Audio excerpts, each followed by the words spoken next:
UP चुनाव के चौथे और पांचवें चरण के लिए दिग्गजों ने ताकत झोंक दी है। प्रधानमंत्री नरेंद्र मोदी मंगलवार को बहराइच में चुनावी रैली को संबोधित करेंगे। यह गोंडा, बहराइच और श्रावस्ती के 13 विधानसभा क्षेत्रों की संयुक्त रैली होगी। इस रैली के माध्यम से पीएम गोंडा और बलरामपुर की 6 विधानसभाओं के लोगों को वर्चुअल माध्यम से संबोधित करेंगे। भाजपा अध्यक्ष जेपी नड्डा ने 22 फरवरी को देवरिया में जनसभा को संबोधित किया। इस दौरान आजमगढ़ में हुए जहरीली शराब कांड पर मंगलवार को भाजपा ने सपा को घेरा। भाजपा नेता अनुराग ठाकुर ने सपा प्रमुख अखिलेश यादव पर सीधा हमला किया। अनुराग ठाकुर ने कहा कि शराब कांड ने अंगेश और अखिलेश का खेल फिर सामने ला दिया है। उत्तर प्रदेश के मुजफ्फरनगर में दलित उत्पीड़न का मामला सामने आया है। सोशल मीडिया पर एक वीडियो वायरल हो रहा है जिसमें मुजफ्फरनगर के बिहारीगढ़ गांव में एक युवक को पीटते हुए देखा जा सकता है। पुलिस ने मामले में 2 लोगों को गिरफ्तार किया है। राष्ट्रीय लोकदल के प्रमुख जयंत चौधरी ने मंगलवार को लखीमपुर खीरी कांड के आरोपी आशीष मिश्रा को जमानत मिलने को लेकर योगी आदित्यनाथ की नेतृत्व वाली उत्तर प्रदेश सरकार की जमकर खिंचाई की और भाजपा पर किसान विरोधी होने का आरोप लगाया। राजधानी में 23 फरवरी को मतदान है। इस नाते बुधवार को सार्वजनिक अवकाश रहेगा। अस्पतालों की ओपीडी भी बंद रहेगी। इमरजेंसी में मरीजों को इलाज मिलेगा। इसको लेकर अस्पतालों में अलर्ट जारी किया गया है। डॉक्टर, कर्मचारियों की टीम मरीजों को इलाज मुहैया कराएंगे। गाजीपुर में मंगलवार को हत्यारोपी साथी की गिरफ्तारी से आक्रोशित किन्नरों ने थाने में घुसकर बवाल काटा। पुलिस कर्मियों से हाथापाई की। हमले में कई पुलिस वाले भी चोटिल हुए। घंटों थाने में ही किन्नर जमे रहे और पुलिस वाले समझाने की कोशिश करते रहे।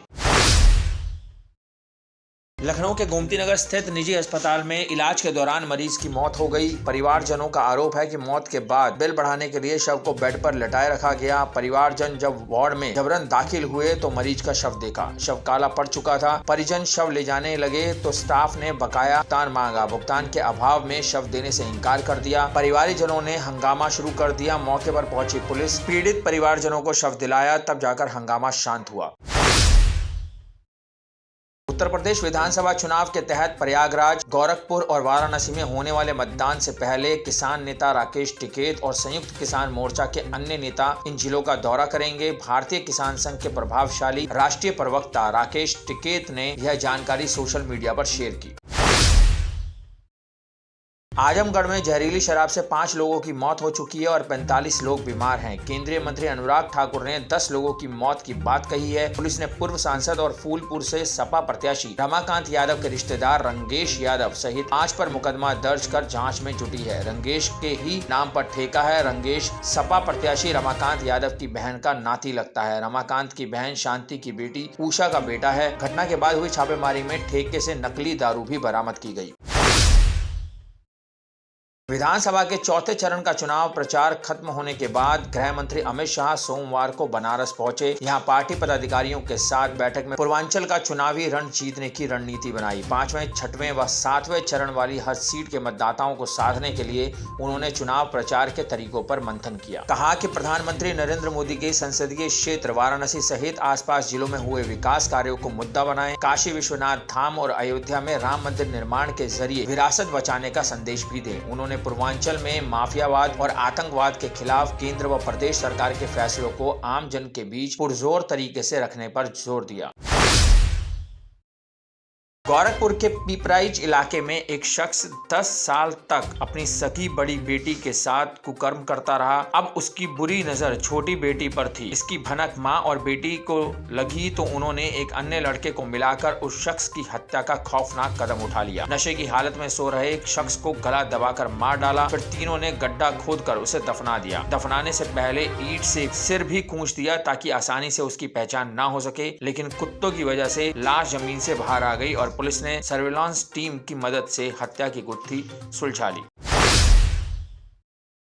समाजवादी पार्टी के अध्यक्ष अखिलेश यादव ने मंगलवार को योगी सरकार में डिप्टी सीएम और पीडब्ल्यूडी मंत्री केशव प्रसाद मौर्य के इलाके सिराथू में जनसभा को संबोधित किया। इस दौरान केशव प्रसाद मौर्य पर चुन चुनकर हमला किया। पूरे संबोधन के दौरान केशव प्रसाद मौर्य को स्टूल मंत्री कहकर पुकारते हुए अखिलेश ने कहा कि उनकी बनाई एक एक सड़क का सरकार बनने पर जांच कराएंगे।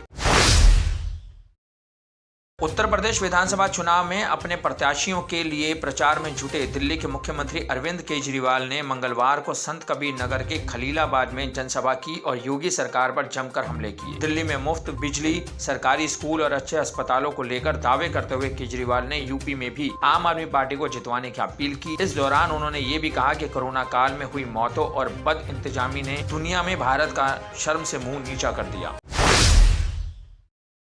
माह भर से बंद पड़ी रोडवेज बसों में ऑनलाइन सीटों की बुकिंग आज से खुल जाएगी। परिवहन निगम ने नए सॉफ्टवेयर का प्रयोग सफलतापूर्वक कर लिया है। दावा किया जा रहा है कि 23 फरवरी से 774 एसी बसों में यात्री ऑनलाइन सीटों की बुकिंग करा सकेंगे। इस सुविधा से यात्री घर बैठे परिवहन निगम की वेबसाइट पर एडवांस और तत्काल में सीटों की बुकिंग कर सकेंगे।